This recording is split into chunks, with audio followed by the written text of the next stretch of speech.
marked, and then continue. Right. I felt safe enough with Colin expertly poking the ground by my side. But how would I fare? Solo. Right, Nick. Uh-huh. You've had your training. Yep. Yeah. Little test for you. Right. I want you to get from here to the end. Right. Preferably without setting anything off. Right. So you'll need our trusty tools. Uh-huh.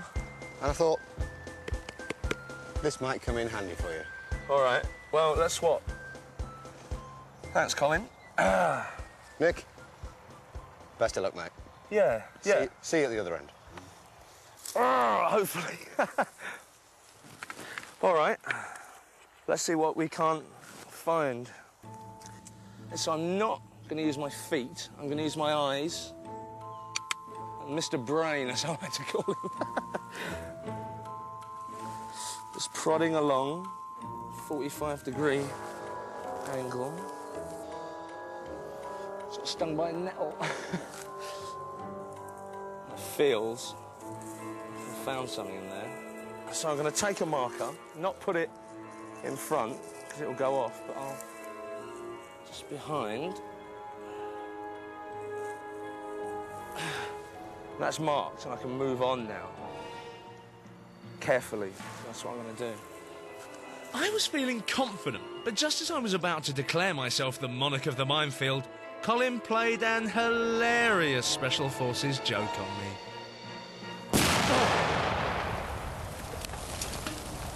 That's it. I would be finished. I would gone topside. I would have been a telegram to my mother, quite sadly. Never try and clear a mine on your own. Always leave it to the professionals. And after that giant explosion, let's have a recap while I lay here dead in pieces. Bye. If you realise you're in a minefield, stop.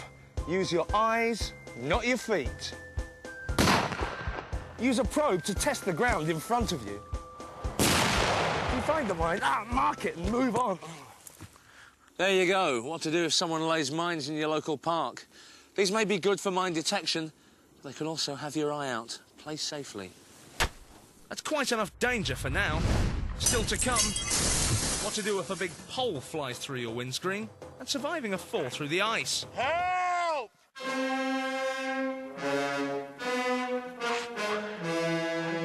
I'm pretending to be a vampire.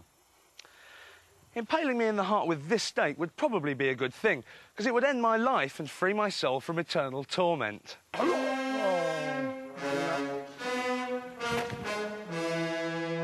However, for members of the general human public who find themselves skewered on long pointy sticks, impaling generally is seen as something very bad indeed. But don't take my word for it. Ask Rob Harding. He survived a near fatal spearing when he crashed his car and ended up with this huge piece of fence in his tummy. Now, Rob, something that big violating your thorax is going to leave a scar. Yeah, I have got some fairly substantial scars. Shall I take that? Yeah, I can. You don't give mind? a quick flash, All right. if need be. Oi. The piece of wood came in there and exited there. So it was that way, was in there, out there. That's the piece that was how it would have been, and the fire brigade cut it off there. Saw the end off. Yeah. I was impressed with Rob's story, sure, but wanted to know how I'd cope if faced with a man on the end of a stick. Meet the man who saved Rob's life, Gary Taylor, the Unimpaler.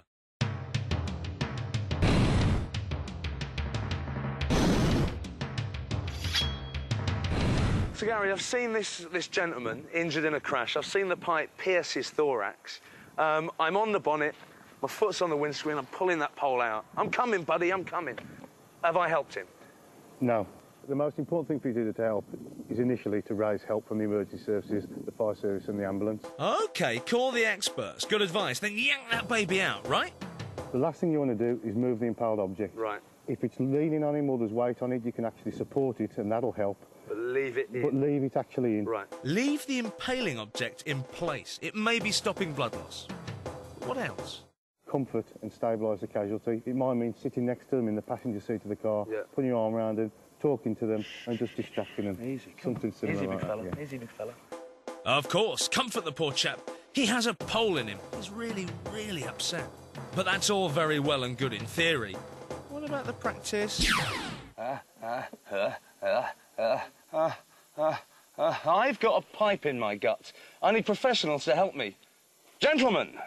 Look at me, sir. Look at me. Don't look away. Stabilise the vehicle. I've got a pipe in me.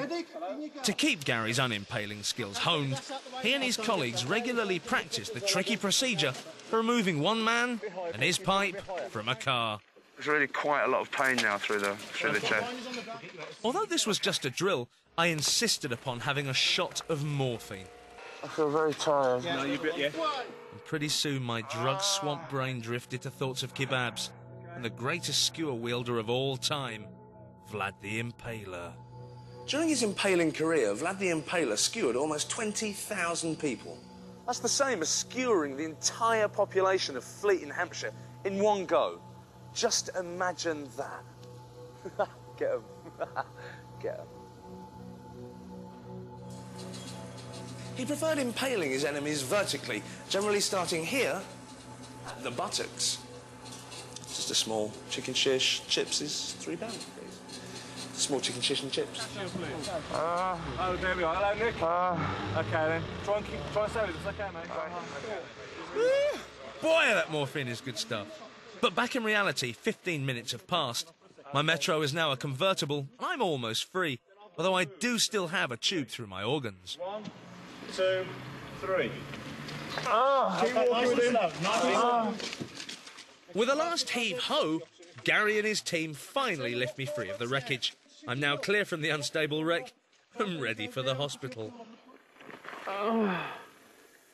That's better. I'm out of the car, I'm free at last, but I do still have a pipe through me, so I reckon we might have to go and get that sorted out, otherwise it's going to be quite sore in the morning. Thanks, gents. OK, let's recap. Never try and remove the object. Comfort and reassure them. Whatever you do, do not remove the impaling object. And that's how you deal with an impaling accident. Let my knowledge stick in your mind like this pole sticks in my guts. Thanks, gents. If you could help me up. Oh. Right, I'm off. Going to shoot through to the old pub. Going to have a drink. Thanks a lot. Thanks for not getting this thing in me. I'm off. I'd had a lucky escape, but with a big metal object still in me, I was only glad there was no lightning around. Lightning, the wrath of mighty Zeus himself. And here's how to survive it. Assess the danger. How close is it? To find out, simply watch the lightning flash. Count in seconds until you hear the thunder. Divide that number by 5, and that is how far from the storm you are in miles. If you are carrying any large metal objects, now is a good time to drop them. A car is a good place to hide, but be careful not to touch any of the metal parts inside. If you find yourself stranded in an open area during a storm, assume the following position. Kneel on the ground with your palms outstretched and keep your head low. If you are hit, the lightning will avoid major organs and pass safely into the ground. Finally, when struck by lightning, you may suffer the following injuries: external burns, hair loss, short-term memory loss, loss of libido, and death.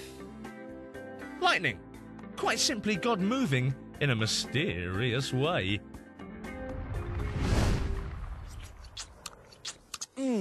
Ice? Nice? No.